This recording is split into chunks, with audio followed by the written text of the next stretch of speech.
So today is Memorial Day. The things that we need to remember are those that we have lost, um, that we've stood behind, that we've known. We have to understand that there was an ultimate sacrifice given for the freedoms of our great nation and those other nations that can't stand up for themselves.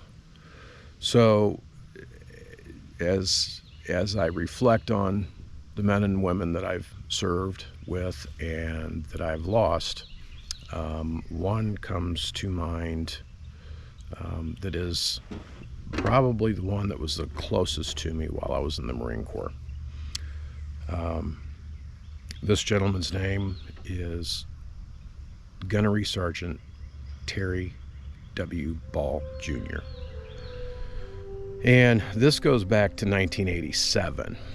I had just got done with boot camp. I was on recruiter's aid duty, awaiting orders to go to my school's battalion. And while I was doing my recruiter's aid duty, I had the privilege of meeting Terry. He was a senior in high school. I want to say this was in 1987. He was a senior in high school, and him and his friend Michael McDowell came in, and they wanted to join the Marine Corps.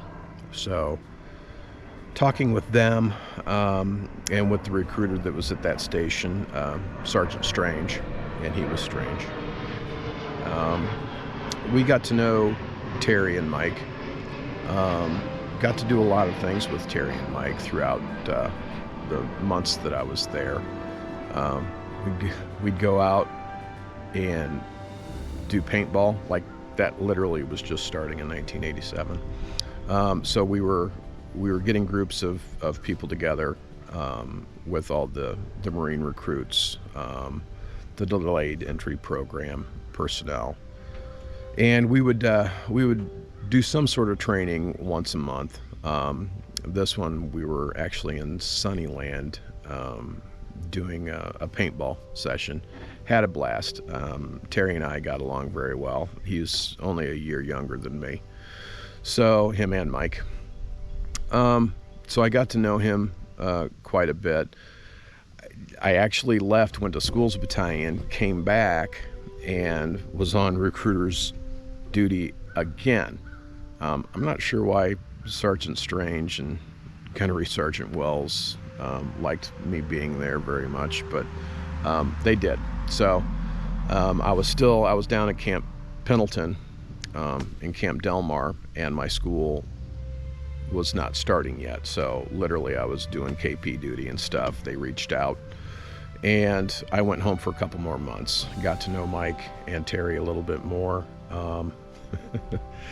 We'd go to a local place in Glassford, which was about 20-30 minutes away from our recruiting office there in Pekin, Illinois. And we would play shuffleboard and drink old style beer out of the tap. Now, if you remember back in the day, old style, it was something you had to add salt to it. But anyway, we stayed in touch a little bit here and there. I actually went, when I was at Camp Pendleton, I went down to their graduation at boot camp in San Diego. And then after that, really kind of lost touch with Terry. Eventually, a couple years later, I would see Mike again when I went back to be on the inspector instructor staff with the company 6th Engineer Support Battalion there in Peoria. But we had always talked to Terry and things of that nature. Mike and Terry stayed fairly close. But, as we all grow apart and we really don't have the contact with the people that we would normally have, life goes on. People move away. People go on with their lives. Terry was serving with Marine Corps Infantry. He was with 3-8, and while he was over in Iraq, a roadside bomb, an IED, had gone off while he was near. It was a very, very troubled time for him and the crew. I believe there was quite a few people that got hit on that day. But he always told his wife that he would always return home. And he fought like hell, like Terry always does. Fought like hell. Got his way back to the United States, got to see his wife and kids before he ended up succumbing to his injuries. I'm going to read you something that is actually on the Arlington Cemetery's website about Terry.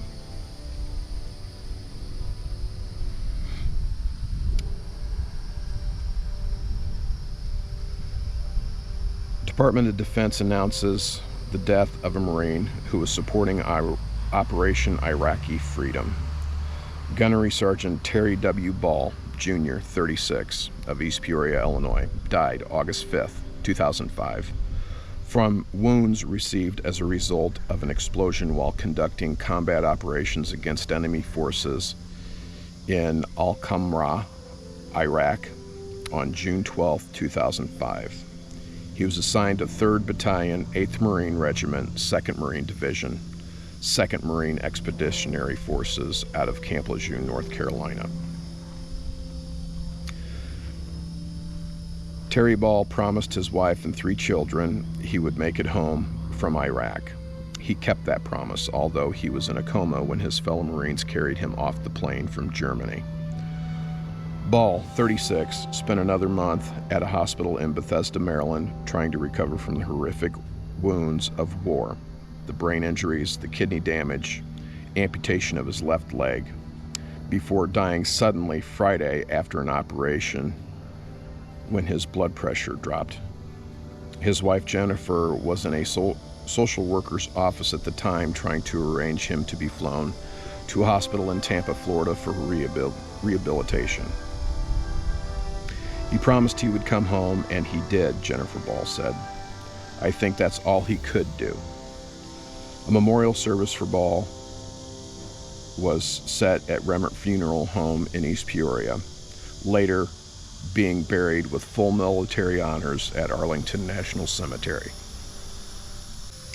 Ball nearly died several times after he was injured June 12, 2005 by a roadside bomb. Jennifer Ball said he lost 85% of his blood. They didn't know how he made it to the hospital, she said.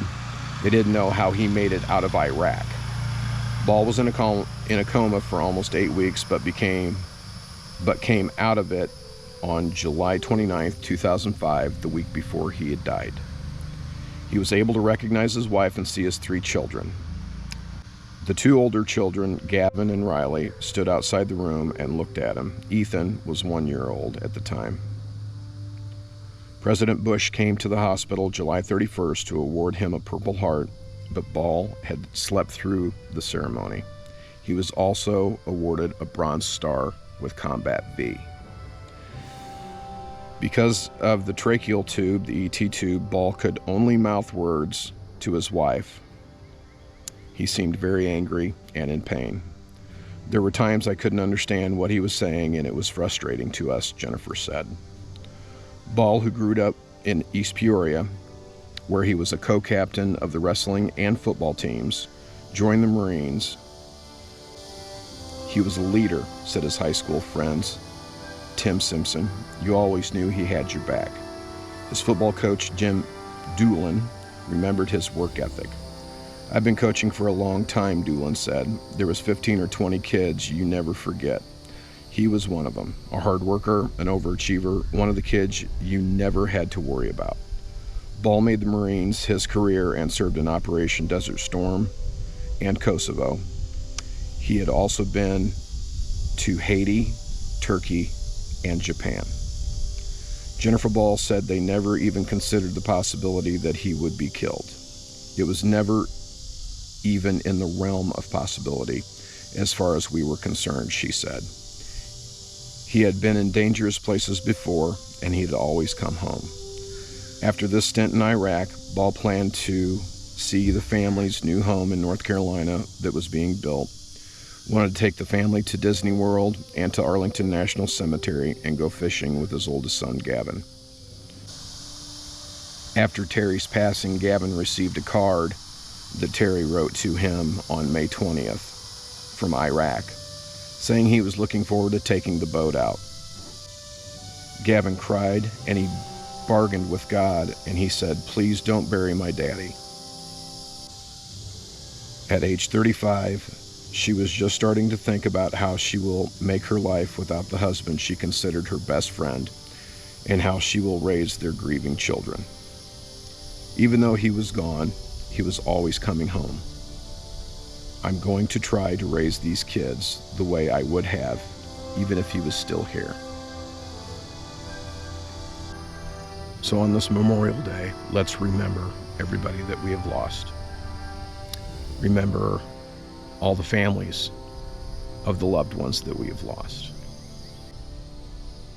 Gunnery Sergeant Ball, you will never be forgotten. Thank you for watching this video. God bless to everybody.